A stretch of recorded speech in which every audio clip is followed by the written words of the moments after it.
Southern Arizona is a mecca for cyclists in the winter and springtime, and for good reason. The riding is fantastic and the weather is often even better. I'm down here this week with FasCat Coaching doing a 5-day training camp, and we're based out of the Cycling House, which, as the name implies, is a house, but is also a soup to nuts full service provider. We'll pick you up at the airport, feed you, show you some great routes, and put together an all-together good time on bikes. Here's a look at what a week at the Cycling House looks like.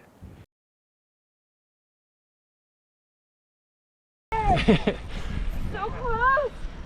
FasCat coaches and athletes have been enjoying the riding, the food, the pro support, the house itself. I've taken advantage of the bike rentals here with a Cervelo Aspero and a Moots RSL. The routes have been great, and ultimately the camaraderie of old friends and new has made this a special time. Go ahead, Mike. Bisciotto. Hey, Mike, Bisciotti. Mike, what are you doing? We just pulled a staple. I told you, you're supposed to wait till after the ride to eat the acid, Mike. Owen Gue put together the Cycling House concept 17 years ago.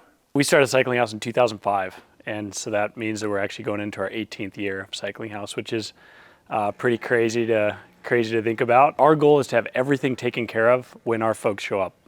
Usually it's at an airport. We pick them up at an airport or they drive in. We want everything to be taken care of, and so that's the ride routes, the accommodations, really, really good food. That's really important. Making sure that everybody gets what they want and need on a cycling camp or on a cycling trip.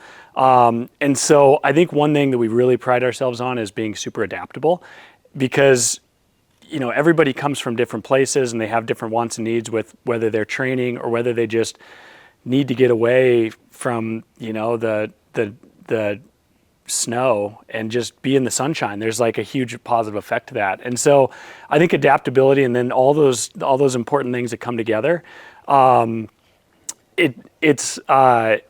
it the Cycling House family. And when I say that, it kind of sounds cheesy, but like it's a real thing. And ultimately it comes down to the people, the guests that come and stay with us on our trips, and also the team, like the Cycling House team. And they truly show up every day, and they just want our guests to have the best experience that they could. In our 5-day camp, we had a shakedown ride on opening day and then 4 fantastic rides. We started out with a ride in East Saguaro Park. We were joined by FasCat coach Zach Gregg, who was warming up for Valley of the Sun stage race where he took the opening time trial. Nice job, Zach. Our second day, we rode part of the massive loop bike path. Tucson's got a 100-mile loop bike path that circumnavigates the city. Took that out to the west side, up and over the beautiful Gates Pass, and finished with some delicious Mexican food on the west side of the town. Yesterday, we tackled Mt Lemmon. No trip to Tucson is complete without a route up Mt Lemmon. It was a cold day. Mt Lemmon had been socked in with snow a couple of days prior, and it was a good windy day, but added to the epicness of the challenge. And the Cycling House folks took great care of us with multiple stops up along the way, and then letting us bite the lemon at the top after the lemon had been biting us. And then today we are down here south of Patagonia, close to the Mexican border, soaking up some great gravel riding. Our crew split in 2. Some folks did road. The wise ones went to Patagonia, and now we're riding out to Sonoita to finish up at the meeting room. FasCat founder Frank Overton put this trip together. One of the reasons why you want to do a training camp is, first of all, it's fun. We love to ride bikes. One of the biggest benefits of a training camp from a coaching perspective is to have athletes ride more consistently. What that looks like from a data perspective is to increase your training load, to do larger volume rides, and we accomplish that both here. So we did approximately 13 hours of training in 4 days, rides between 3 and 4 hours with the option to go longer.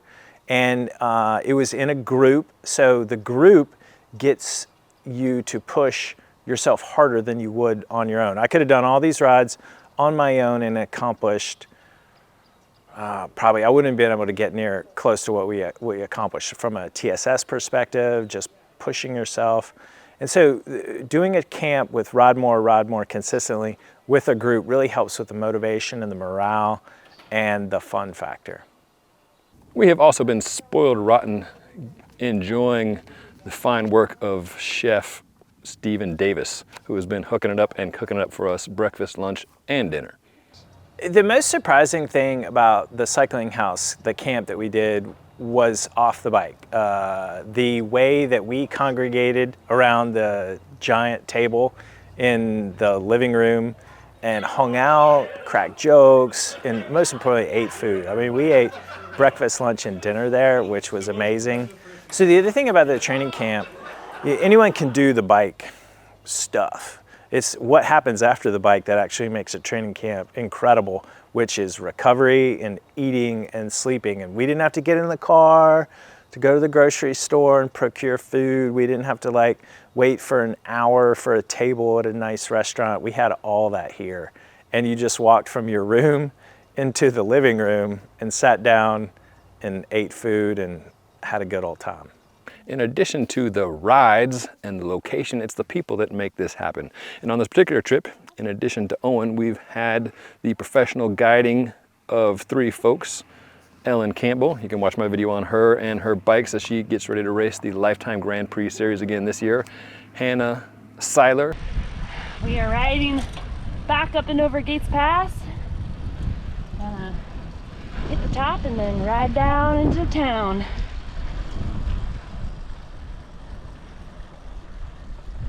And Michael Loomis. We've been enjoying the riding, the food, the house itself. You can fit, 10, 12 people in here. There's a huge, fully stocked garage where mechanics on hand will build up your bike for you if you like, or you can do it yourself. Often there's a set itinerary that can be tweaked to your group's needs for shorter or longer options. There's full van support if you would want to bail out at any point, which I'm guessing you wouldn't. We can top off on snacks, top off on clothes, take clothes off throughout. It's a full, I would say pro experience, but it's often better than a pro training experience. Another option at the Cycling House, and one I took advantage of, was their bike rentals. A lot of places a bike rental is a suspect thing, not so much here. I rode not one but 2 sweet bikes. There's a Cervelo Aspero that I rode for most of the days. When I showed up, they had 32 slicks on there, which is pretty good for the Tucson roads that are a little on the chunky side, and certainly worked well for jumping in the dirt like at East Saguaro Park. There's also a Moots RSL, which I rode today down for the Patagonia gravel. So 2 high-end bikes and a garage full of stems and spacers so you can dial in the bike. And we're out here on the east side of town, so it's just a nice little warm-up spin to the foot of Mt Lemmon, and there's all sorts of great quiet dirt and paved roads to meander on. So this whole spiel may come across like an infomercial, a paid thing, but make no mistake, we were paying to be here. We're paid customers and we just enjoyed it to the hilt. And that's why I'm happy to talk about it and encourage you, if you're into riding bikes with good folks in warm places, to consider checking it out. So thanks for watching. Thanks for subscribing. If you want to learn more about the Cycling House, check them out online, thecyclinghouse.com. And if you want to know more about FasCat Coaching, check us out, FasCatCoaching.com. Thanks very much and enjoy the ride.